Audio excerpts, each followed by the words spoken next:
Hello दोस्तों, आज की कहानी अगर अच्छी लगे तो प्लीज़ मेरी वीडियो को लाइक और चैनल को सब्सक्राइब करें।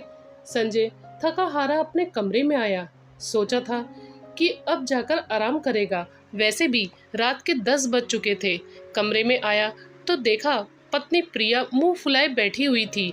ज़रूर कुछ न कुछ शिकायत लेकर बैठी होगी।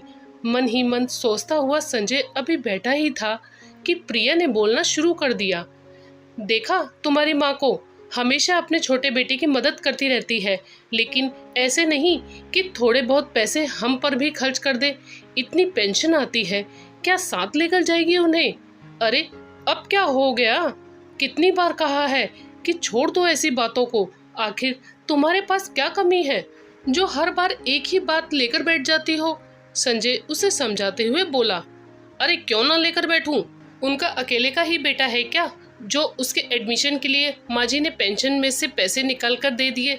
हमारे भी तो बच्चे हैं, कभी उनके लिए फीस तक तो निकाल कर दी नहीं माँ जी ने।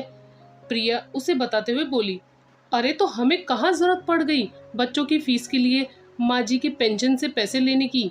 संजय ने जवाब दिया। उसका जवाब सुनकर प्रिया और चिढ़ गई। बस तुम तो ऐसे ही सीधे साधे रह गए। यूं ही चलता रहा ना तो एक दिन तुम्हारी माँ ये मकान भी अपने उस लाडले बेटे बहू के नाम कर जाएगी और हम ठन ठन गोपाल हो जाएंगे। अरे जब तुम्हारे पास सब कुछ है तो क्यों मकान और पेंशन के पीछे इतना हंगामा कर रही हो? अच्छा खासा कमाता हूँ मैं, भगवान की कृपा से अपना खुद का फ्लैट भी खरीद लिया है जो कि इस मकान से 2 गुना है। इतना सब कुछ होने के बावजूद भी जब देखो तुम बस पैसा पैसा, तुम्हारे पास बात करने के लिए कुछ नहीं होता है क्या? अब सोने दो, मुझे तो मेरा काम धंधा संभालना है। तुम्हारी इन सब बातों के लिए मेरे पास फुर्सत नहीं है।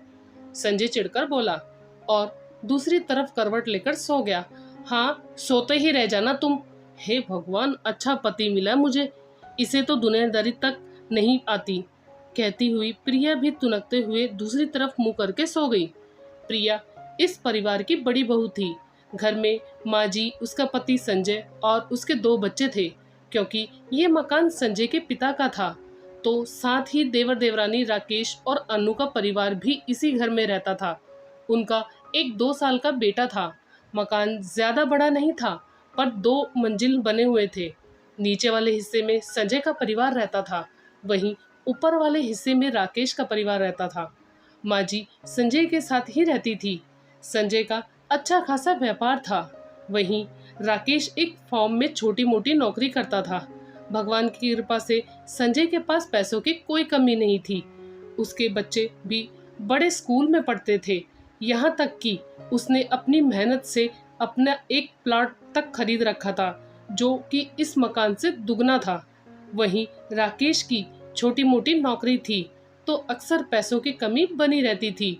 इस कारण अनु भी थोड़ी बहुत सिलाई का काम कर लिया करती थी। हालांकि वे दोनों कम में भी खुश थे।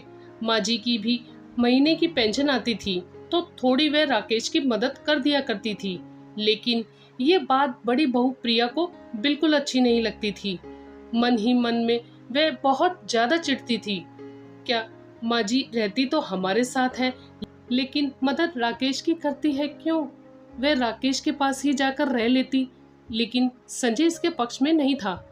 उसका मानना था कि वह व्यापार में इतनी तरक्की कर रहा है तो ये उसकी माँ का ही आशीर्वाद है। आखिर संजय के आगे प्रिया ज्यादा कुछ नहीं कह पाती थी।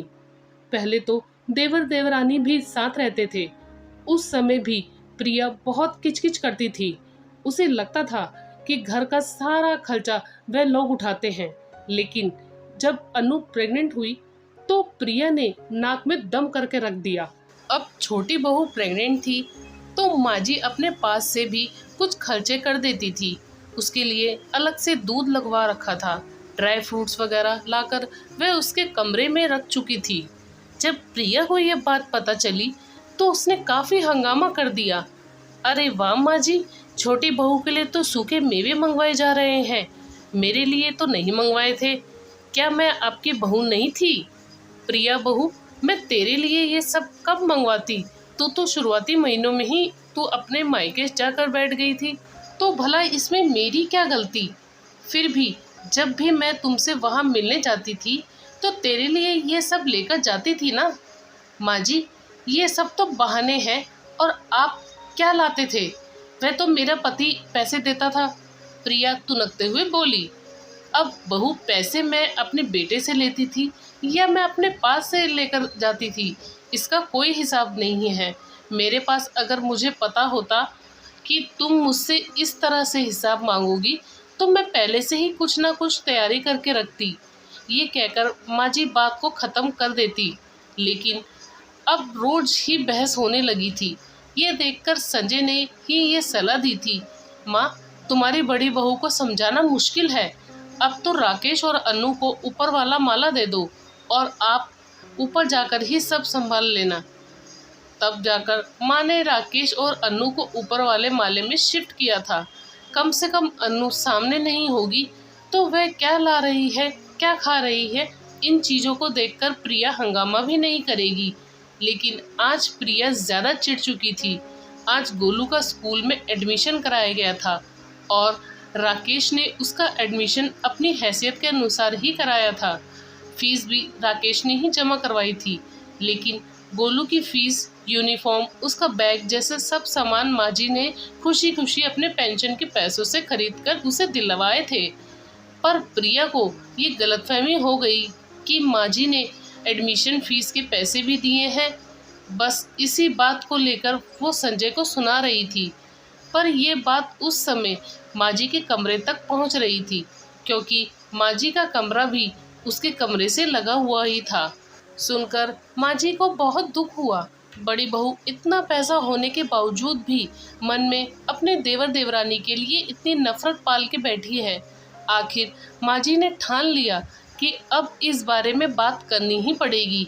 दूसरे दिन जब संजय और माँ जी बैठकर नाश्ता कर रहे थे तो उस समय माँ जी ने अपने पास से पैसे निकालकर प्रिया को देते हुए कहा, बड़ी बहू, ये लो, ये 4,000 रुपये है, अपने दोनों बच्चों की यूनिफॉर्म बैग खरीद लेना। ये सुनकर संजय हैरानी से माँ की तरफ देखने लगा। वहीं प्रिया भी पैसे हाथ में लेते हुए बोली, माँ जी, इतने पैसों में मेरे बच्चों की कौन सी यूनिफॉर्म बैग वगैरह आ जाएंगे?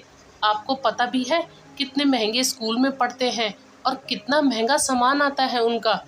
अच्छा, तुम्हारे बच्चे महंगे स्कूल में पढ़ रहे हैं, महंगी यूनिफॉर्म पहन रहे हैं, पर फिर भी तुम्हें वो छोटा सा बच्चा नज़र आ गया जिसे कल स्कूल बैग यूनिफॉर्म दिलाने के लिए मैंने थोड़े पैसे खर्च कर दिए।